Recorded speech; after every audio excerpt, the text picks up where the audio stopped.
નમસ્કાર મિત્રો, જય માતાજી। શારદીય નવરાત્રિ જેનું આપણા ધર્મની અંદર ખૂબ જ મહત્વ રહેલું છે। માં દુર્ગાની આરાધના, માં કુળદેવીની આરાધનાના શુભ દિવસો એટલે આ નવરાત્રિના 9 દિવસો।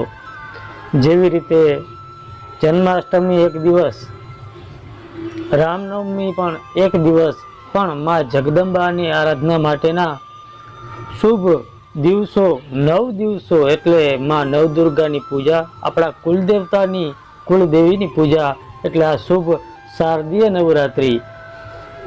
આખા વર્ષમાં આમ તો 4 નવરાત્રિ હોય છે, પણ સૌથી વધારે મહત્વપૂર્ણ હોય તો તે આ આસો મહિનાની નવરાત્રિ એટલે શારદા માં શારદીય નવરાત્રિ, શરદ ઋતુમાં આવતી નવરાત્રિ એટલે શારદીય નવરાત્રિનું ખૂબ જ મહત્વ છે। એમાં પણ જ્યારે અખંડ જ્યોતની સ્થાપના કરવામાં આવે, ઘટ સ્થાપન કરવામાં આવે, તો ઘણા બધા આપણા પ્રશ્નો હોય છે કે ઘટ સ્થાપન કેવી રીતે કરવું, અખંડ જ્યોતની સ્થાપના કેવી રીતે કરવી, અગર અખંડ જ્યોત બુજાઈ જાય તો શું કરવું, વગેરે પ્રશ્નો હોય છે। તો આજે આપણે એના વિશે વાત કરશું। તો અખંડ જ્યોતની સ્થાપના માટે પ્રથમ તો કોઈ પિત્તળનો દીવો લઈ અને માતાજીની સમક્ષ શુભ દિવસે એમની સ્થાપના કરવી। પ્રથમ દિવસે જ એ અખંડ દીપની સ્થાપના કરવી, પણ તે દીપને નીચે ન રાખવો, કોઈ આસન આપવું, બાજોટ ઉપર અથવા પથ્થર ઉપર અથવા કોઈ પણ આસન આપી અને દીપની સ્થાપના કરવી જોઈએ। દીપ 2 પ્રકારે થઈ શકે।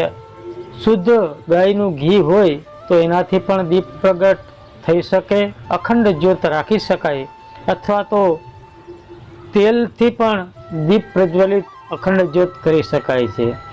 પણ તેલનો ઉપયોગ કરવો હોય તો તેના માટે તલનું તેલ ઉત્તમ ગણવામાં આવે છે। આવી રીતે કલશ સ્થાપના કરી શકાય।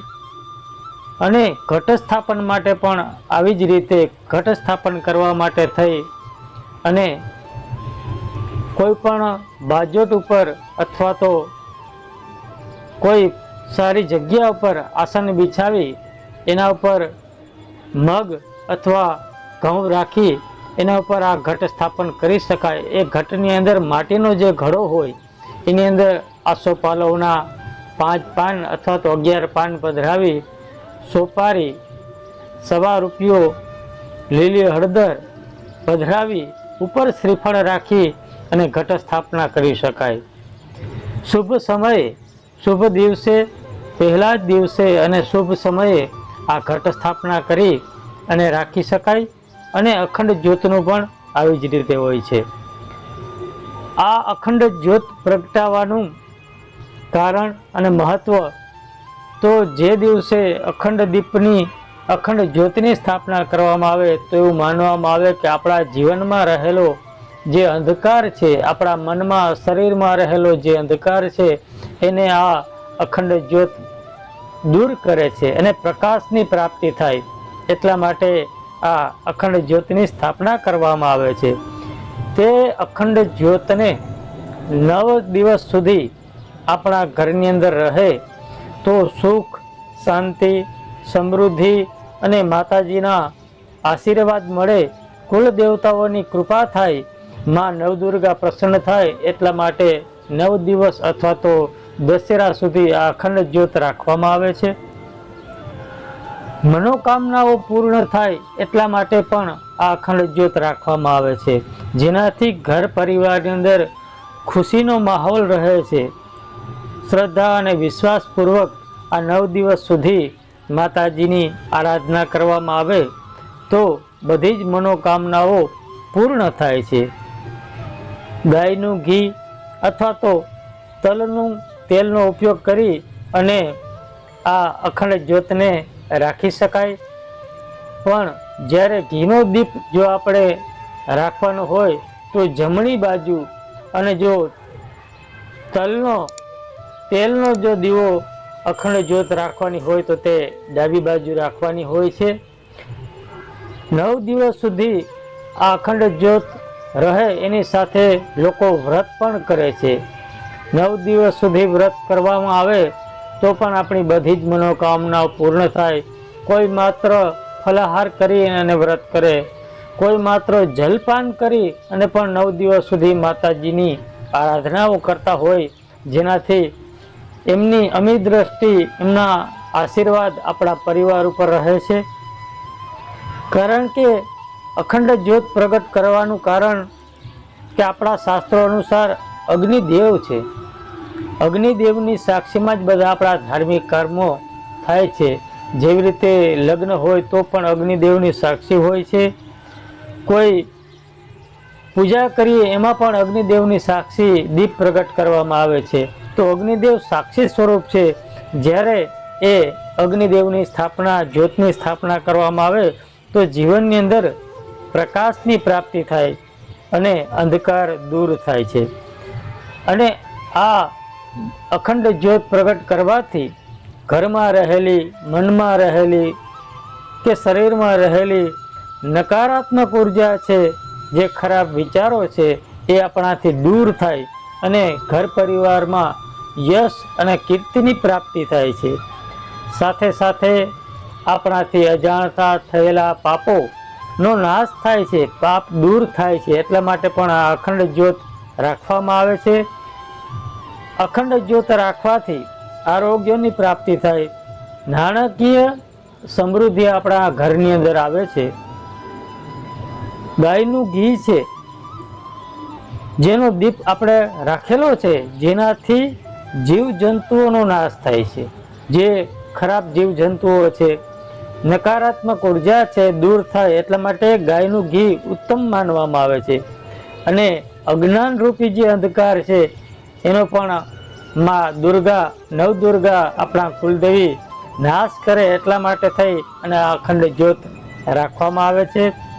તેમજ નોકરી, ધંધા કે વેપારમાં સમૃદ્ધિની પ્રાપ્તિ થાય, દિવસે દિવસે પ્રગતિ થાય, ઉત્તરોત્તર પ્રગતિ થાય. એટલા માટે પણ આ 9 દિવસ નવરાત્રિમાં અખંડ જ્યોત રાખવામાં આવે છે. આ શાશ્વત જ્યોતને માટે થઈ અને ઉત્તમ કોઈ ધાતુ હોય તો તે પિત્તળ છે. કારણ કે પિત્તળને પવિત્ર માનવામાં આવે છે. એટલા માટે જો પિત્તળનો દીપ કરીએ તો ઉત્તમ છે. પણ પિત્તળનો દીપ ન મળે તો માટીનો દીપ પણ કરી શકાય છે. પણ એ વાતનું ધ્યાન રાખવું કે 9 દિવસ સુધી આપણો આ જે દીપ છે, અખંડ જ્યોત છે, એ પ્રજ્વલિત રહે. કોઈ કારણોસર આપણે તેલ અથવા તો ઘી પૂરતા ભૂલી જઈએ તો તે રામ ન થઈ જાય, ઓલવાઈ ન જાય, તેનું ખાસ ધ્યાન રાખીએ અને 9 દિવસ સુધી આરાધના કરીએ તો આપણી બધી જ મનોકામનાઓ પૂર્ણ થાય છે. મેં પહેલાં જ કહ્યું તે પ્રમાણે આ દીપને સાવ જમીન પર ન રાખતા કોઈ આસન આપીને આ દીપને, અખંડ જ્યોતને રાખવો જોઈએ. તેલ હોય તો તલનું તેલનો ઉપયોગ કરવો અથવા તો ગાયનું શુદ્ધ ઘી એનો ઉપયોગ કરવો જોઈએ. હવે પ્રશ્ન એ થાય કે કોઈ કારણોસર દીપ, અખંડ જ્યોત બુઝાઈ જાય તો શું કરવું? તો શું પાપ લાગે? તો એનો ઉત્તર છે કે એનાથી ગભરાવાની જરૂર નથી. અજાણતા કોઈ દોષ થાય તો તેનું પાપ પણ આપણને લાગતું નથી. કોઈ કારણોસર દીપ બુઝાઈ જાય તો બાજુમાં નાનો દીપ પ્રજ્વલિત કરી અને વાટ સરખી કરી અથવા તો ઘી તેલ પૂર્ણ રૂપે પૂરી અને પાછો દીપ પ્રજ્વલિત કરવો જોઈએ. અને બદલામાં માતાજી નવદુર્ગા પાસે ક્ષમા યાચના કરવી કે અજાણતા જે દીપ ઓલવાઈ ગયો તો એના માટે આપણને ક્ષમા કરે. પણ એનાથી ગભરાવાની જરૂર નથી. કોઈ દોષ ન લાગે અને પાપ પણ નથી લાગતું. પછી જે નાનો દીપ કરેલો હોય એ દીપને પણ ફૂંક મારીને ન બુઝાવવો જોઈએ. એમાં ઘી કે તેલ પૂરું થાય ત્યારે એની મેળે બુઝાઈ જશે, પણ ક્યારે પણ ફૂંક મારીને દીપને ઓલાવવો ન જોઈએ. એવી રીતે જ આ વાટ બદલવા માટે થઈને પણ એવી જ રીતે નાનો દીપ બાજુમાં પ્રજ્વલિત કરી અને પછી વાટને મોટી કરી શકાય. સૂતરની વાટ અથવા તો રૂની વાટ બનાવી અને અખંડ જ્યોત રાખવી જોઈએ, જેનાથી આખી રાત આપણને 6-7 કલાક સુધી પૂર્ણ રૂપથી ઘી કે તેલ ભરેલું હોય તો આખી રાત સુધી 6-7 કલાક સુધી એ દીપ પ્રજ્વલિત રહી. સવારે પાછા સ્નાન કરી અને તે દીપની અંદર ઘી કે તેલ પૂરી શકાય. આ પ્રમાણે કરવાથી આપની જે 9 દિવસ કે 10 દિવસ સુધી અખંડ જ્યોતની જે સ્થાપના છે તે અવિચલ રહેશે અને દેવીની કૃપાથી, નવદુર્ગાની કૃપાથી એમાં ક્યારેય પણ વાંધો નહીં આવે. ત્યારબાદ આ દીપની પ્રાર્થના કે જેને સંસ્કૃતની અંદર કહેવામાં આવે તો શુભમ કરોતુ કલ્યાણમ આરોગ્યમ ધન સંપદા શત્રુ બુદ્ધિ વિનાશાય દીપ જ્યોતિ નમોસ્તુતે. આ દીપની પ્રાર્થનાનો ભાવાર્થ એટલો જ છે કે અમારા ઘર પરિવારની અંદર આરોગ્યની પ્રાપ્તિ થાય, ધન સંપત્તિની પ્રાપ્તિ થાય, પરિવારજનોનું કલ્યાણ થાય. એવા હે દીપ દેવ, હે મા નવદુર્ગાના સ્વરૂપ, આપને અમે નમસ્કાર કરીએ છીએ. પણ કોઈ કારણોવશ આ દીપ બુજાઈ જાય તો ગભરાવું નહીં. એમાં દોષ પણ નથી અને પાપ પણ નથી, પણ માતાજીની ક્ષમા યાચના કરવાથી બધી જ ભૂલોને, આપણે ગુજરાતીમાં કહેવત છે કે છોરું કછોરું થાય પણ માવતર ક્યારેય કમાવતર ન થાય, એમ માતા તો ક્ષમાની દેવી છે. એટલે ગભરાવું નહીં, એનાથી પાપ ન લાગે, દોષ પણ ન લાગે. પણ જેમ કહ્યું એ પ્રમાણે નાનો દીપ પ્રજ્વલિત કરી એમાંથી જ પછી આ દીપ પાછો અખંડ જ્યોતને પ્રજ્વલિત કરી શકાય છે. અને જ્યારે 9 દિવસ કે 10 દિવસ આપણા વ્રત પૂરું થાય ત્યારે શું કરવું આ અખંડ જ્યોતનું? તો એનો ઉત્તર એ પ્રમાણે છે કે જે જ્યોતની અંદર દિવેલ પૂરેલું હોય, ઘી કે તેલ, એ એની મેળે જ પૂરું થાય ત્યારે ત્યાં સુધીને એમને રાખવો જોઈએ. એને પણ ક્યારેય ફૂંક મારી અને ન બુજાવવો જોઈએ. તો આ જે આપણા સામાન્ય પ્રશ્નો છે નવરાત્રિની અંદર કે ઘટ સ્થાપન કેવી રીતે કરવું અને અખંડ જ્યોતની સ્થાપના કેવી રીતે કરવી, એના ઉત્તરમાં સદગુરુની કૃપાથી જે જ્ઞાન પ્રાપ્ત થયું એ આપની સમક્ષ રજૂ કર્યું છે. ઓમ નમઃ. સૌને જય માતાજી.